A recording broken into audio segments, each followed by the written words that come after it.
Entry 1. To whomever reads this, now or in the future, I wish to impart a simple truth to you. In this world, I am the only constant. In the most strange sense, I am the only dependable certainty. You may go through your life with every uncertainty and with the best or most awful circumstances, and yet I will always meet you somewhere along the way. It's an inevitability. I do not say this to frighten you, though I do suppose this truth is somewhat upsetting to some. Instead, I say this to reassure you. I can also promise that when we do meet, I will be careful with you, as I am with all I meet. After all, death is not unkind. No, perhaps I started this slightly too. I don't know what that was. I feel silly. Admittedly, I don't know what possessed me to do this. Perhaps it was divine inspiration, but as I was making my rounds through a little town whose name I quite forgot the name of, I saw this black diary in the window. The stitching on the cover was gold with a stylized font that stuck out to me. Normally I would have just walked by it, but again I know not what led me to do it, but I soon found myself taking the book. Oh, you need not worry about the bookstore owner. I left a few dollars of human currency on his desk. Have you ever suddenly discovered currency somewhere you least expected it?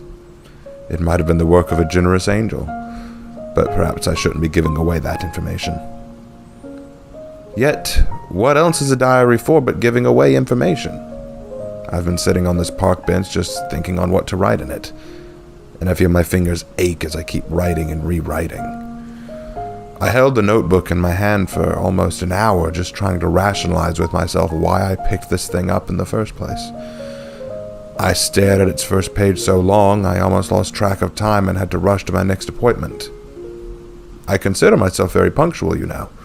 I'm never late, nor am I too early. That nonsense people say, they were taken before their time, is purely insulting.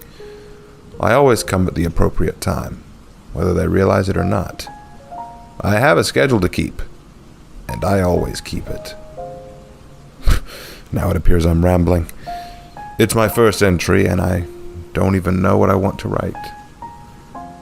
The more I write my thoughts, the more I think this was a silly idea. What thoughts can an angel share with a book? What memories can I provide that will not shock or anger my reader? Why would there even be a reader? I only have 20 minutes until my next appointment. I should be getting ready. And yet, I do feel compelled to write in this book. Almost as if the knowledge and wonders within my mind are finally itching to be revealed on paper.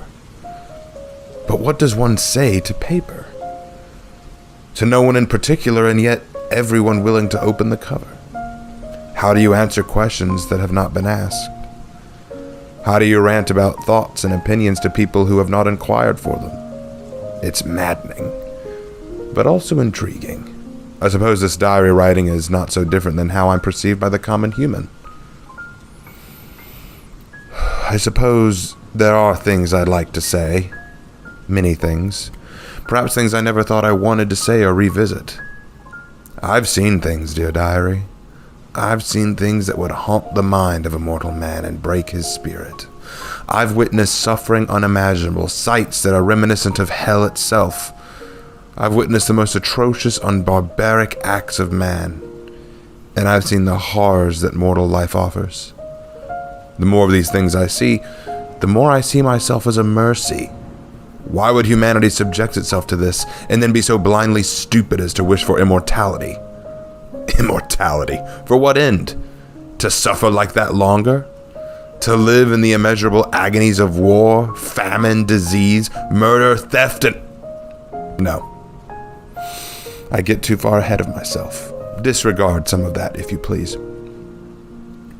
For all the wrong and evil I see in this world, there is good. I see generosity, compassion, hope, and I see love. What a fascinating sensation. Do you suppose I'll ever know that word in the same sense as a married couple who kiss at God's altar? No, that will never be.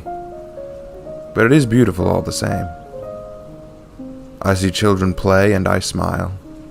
Children fascinate me, you know. They know naught of the evils of this world and have a naivete that I find endearing.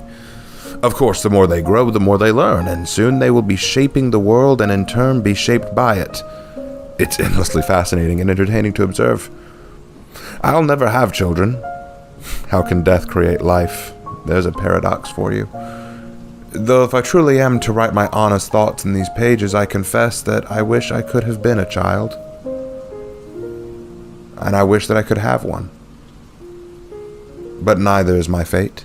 I was not born as a child. I was created for one purpose, which I will get into at another time. I get ahead of myself quite too often. If there is one thing that I can say about humanity with complete assurity, it is that humanity is a resilient and creative species. You find ways to endure the hardships of history and the terrors of the future. You manage to discover new truths that have never been known before and advance in ways even I could not have conceived. But as I said in the beginning, despite these things, I am the constant that never changes. It doesn't matter how far you advance or what discoveries are made. It doesn't matter how old or young, what gender, what race, or what experiences you've lived through. You and I will meet. Your name is on my schedule. And again, that's not to frighten you, but I suppose I'm not helping my case, am I? You scarcely know me, after all, and I'm just making ominous statements at this point. Forgive me. Although, to whom am I asking forgiveness? A diary? A reader, if ever there is one? Why would they care if I'm sorry? I don't yet understand this. Perhaps it would be better if I start with an introduction. My name is Death. You know me, though you might not have met me yet. My job is a simple one, and yet it is the most difficult as well.